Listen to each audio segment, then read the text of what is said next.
जी sir, आज जो वित्त मंत्री के द्वारा जो बजट की घोषणा की जा रही है, बजट सुनाया जा रहा है, क्या कहना चाहेंगे इसको? देखिए, राजस्थान की उप मुख्यमंत्री जिनको आज तक विधायक पे रहने का भी अनुभव नहीं है, उनके द्वारा एक अनुभवहीन बजट पेश किया गया है। उन्हें यही नहीं मालूम कि ये जो योजना है जो हम लोगों ने बजट में दे चुके थे, जिन बुजुर्गों की पेंशन की ये बात कर रहे हैं, वो तो माननीय अशोक गहलोत जी ने पिछली बार ही घोषणा कर दी थी कि 10% बढ़ाया जाएगा। रोजगार की बात इन लोगों ने की है, रोजगार के मामले में कुछ नहीं बोले हैं, सिर्फ घोषणा ये कर दी है 70,000 हम लोग जो है युवाओं को नौकरी देंगे। अरे आप ये देखिए, पिछले 2 महीने से हमारा प्रदेश का युवा भूखा प्यासा वहां बाहर बैठा हुआ है, धरना देकर बैठा हुआ है। पूरा राजस्थान का युवा चीख चीख कर कह रहा है कि मोदी जी आप जब आए थे तब आप कह के गए थे कि पिछली सरकार की योजनाएं कोई भी बंद नहीं की जाएंगी। आपके भरोसे को रखकर इन युवाओं ने उनको भटका कर वोट जरूर भारतीय जनता पार्टी को देकर सरकार बना दी, लेकिन आते ही सबसे पहले गांधी कार्यकर्ताओं को और युवा मित्रों की जो भर्ती निरस्त की थी उनको इसमें बहाल करने चाहिए था।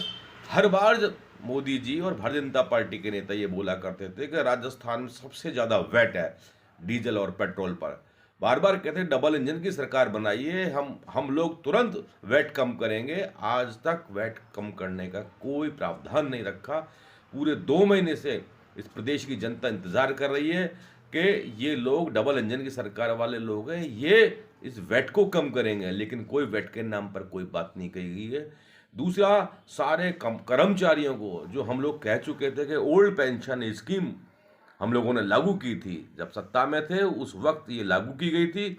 ओपीएस के बारे में कोई घोषणा नहीं कही है। आज सारे कर्मचारी वर्ग और अधिकारी वर्ग में घोर निराशा है, युवाओं में घोर निराशा है, किसानों में घोर निराशा है। और अलवर जिले में भारतीय जनता पार्टी के 11 में से 5 एमएलए आए हैं और अलवर जिले के भारतीय जनता पार्टी के नेता उस समय चीख चीख कर कहते थे कि संभाग बनाइए। जब इनकी सरकार है तो अलवर जिले को संभाग बनाने का भी इन्होंने कोई प्रस्ताव भी नहीं रखा, न किसी ने ये बातें उठाई है। मैं समझता हूँ कि जो बजट पेश किया गया है ये आगामी लोकसभा चुनाव को मद्देनजर देखते हुए एक लोक लुभावन बजट और एक दिशाहीन बजट पेश किया गया है। बताएं, आज भजन लाल सरकार का पहला बजट लागू हुआ है। भजन लाल सरकार का जो बजट है ये आम जनता का बजट है। मैं आपको कहना चाहूँगा, इस बजट में आप पूरे बजट को देखोगे 54 पन्ने का, आपको हर वर्ग का ध्यान रखा है, युवा का ध्यान रखा है, महिला का ध्यान रखा है, किसान का ध्यान रखा है, हर वर्ग का इसमें ध्यान रखा है कि गरीब व्यक्ति का, आम जन का विकास कैसे हो सकता है, उसके जीवन में कैसे उत्थान आ सकता है, कैसे उसकी जीवन की दिनचर्या बदल सकती है।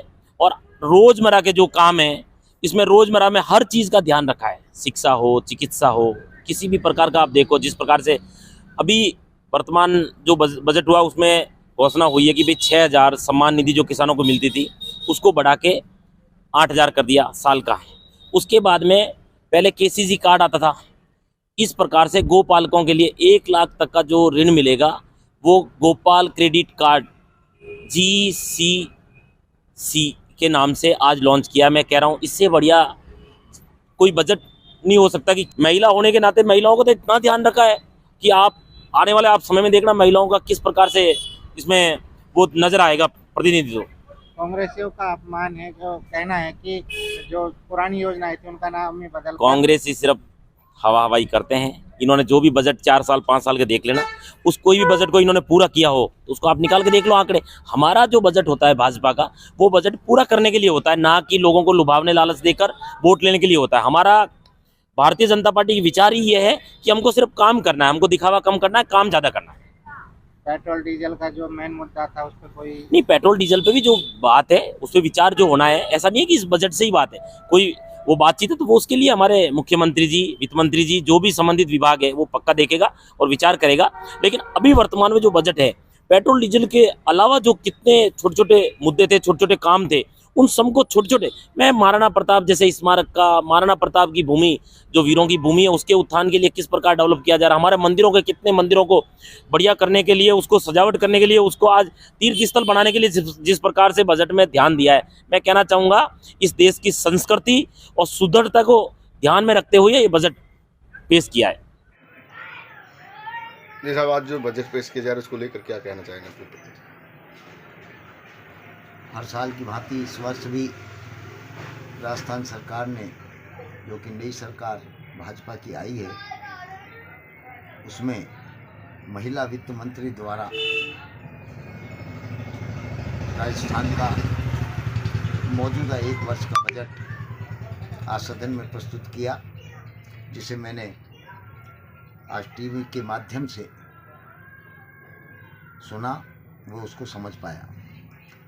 जहाँ तक बजट का सवाल है, हर सरकार इस तरह के प्रलोभन देती रहती हैं और अब तक दिए गए हैं और उनको क्रियान्वित भी किया गया है। लेकिन इस बजट में जहाँ 70,000 बच्चों को नौकरी देने का जो प्रश्न, जो प्रावधान वित्त मंत्री ने दिखाया है, उसमें मेरा निवेदन ये है कि जब तक हमारी सरकार ये रिटायरमेंट वाले पेंशनर्स को दोबारा भर्ती करना बंद नहीं करेंगी, तब तक मैं जब समझता हूँ कि ये स्कीम इनकी सक्सेस नहीं होगी। ये मेरा दावा है, क्योंकि सरकार जिनको 1-1 लाख रुपए तनख्वाह मिलती है और वो रिटायर हो जाते हैं, उन्हें 10-12 हज़ार में, 15 हज़ार में रख लेती है। और हमारे बच्चे गत कई वर्षों से ऐसी स्थिति उत्पन्न है कि वो बच्चे नौकरी पर नहीं लग पाते हैं, सरकार उनको नौकरी नहीं दे पाती है और 10-12 हज़ार के उसी व्यक्ति को काम दे करके और रख लेते हैं। ये सबसे बड़ी प्रॉब्लम है। इसको समझना चाहिए हमारे वित्त मंत्री को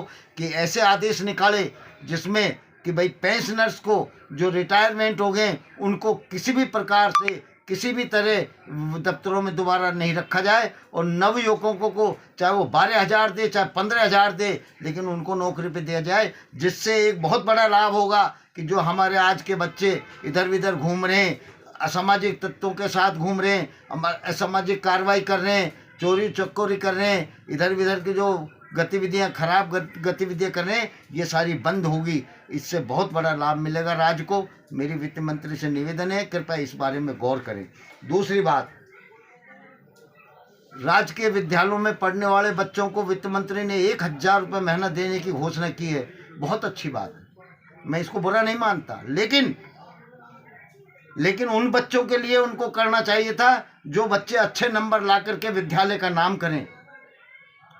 प्रत्येक बच्चे को 1,000 रुपये दे करके, क्योंकि 24 में चुनाव आ रहे हैं, इसलिए प्रलोभन दिया जा रहा है। ये गलत है, मेरी राय में गलत है। आगे तो जैसा भी सरकार करेगी, क्योंकि ये भाजपा की सरकार है, पूर्ण बहुमत की सरकार है, मैं कुछ कह नहीं सकता। लेकिन मेरा अपना मानना है कि जो बच्चे क्लास में अच्छे नंबरों से पास हों उन्हें प्रोत्साहित किया जाना चाहिए। और यही अच्छा होता अगर ये राशि उन प्रोत्साहित बच्चों को दी जाती, तो क्लास में सारे बच्चे प्रतिस्पर्धा में शामिल होते और ज़्यादा से ज़्यादा पढ़ करके देश का और राज्य का नाम करते। तीसरी बात मैं कहना चाहूँगा कि माननीय वित्त मंत्री जी ने राजस्थान सरकार पर 599,000 करोड़ का कर्ज बताया। आपने ये नहीं बताया कि सन 2014 में भारत सरकार पर 55 लाख करोड़ का कर्ज था, जो कि आज बढ़ा करके भाजपा की 10 साल की सरकार ने 205 लाख करोड़ का कर दिया। क्या इस बारे में भी वित्त मंत्री बताती हैं? इन्होंने राजस्थान का तो कह दिया, दूसरी सरकार की बुराई कर दी, लेकिन ऐसा नहीं कहा इन्होंने कि कर्ज तो क्या है। ये जो रेवड़ियाँ बांटने की बात जो करती है भाजपा सरकार, क्या अब ये रेवड़ियाँ नहीं है जो इन्होंने ये बांटी हैं? क्या इनको ये गजक कहेंगी? वित्त मंत्री जवाब दें कि अगर इन्होंने 80 करोड़ जनता को 5 किलो अनाज दे रहे हैं, तो क्या हमारे देश में 80 करोड़ जनता गरीब है? और जब ये गरीबी मानते हैं तो हमारा देश तो गरीब हो गया। फिर गरीबी के हिसाब से ही काम करना चाहिए, बजट उसी हिसाब से लाना चाहिए। 80 करोड़ आदमियों के लिए, 80 करोड़ जनता के लिए अपना बजट पेश कर देना चाहिए, न कि इनको ये इस तरह की परियोजना। इन्होंने कहा कि साहब हमने 45,000 करोड़ की अन्य परियोजनाएं जारी की हैं। भ्रम में रखा गया है, अंधेरे में रखा गया है। कोई परियोजना का नाम नहीं लिया कि कौन सी परियोजना में ये राशि खर्च होगी। मर्जी जैसे या अपने हिसाब से फिर खर्च करेंगे। गरीब जनता को क्या मिला? कुछ नहीं।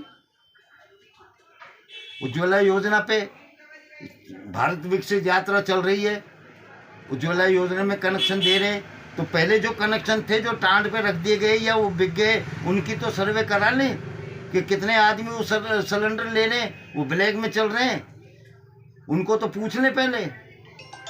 पेंशनर्स के लिए जो सामाजिक पेंशन लेते हैं उसके लिए अभी तक वित्त मंत्री ने कोई घोषणा नहीं की। गहलोत जी ने कहा था कि 15% बढ़ के मिलेगी, क्या उस पर कोई निर्णय लिया?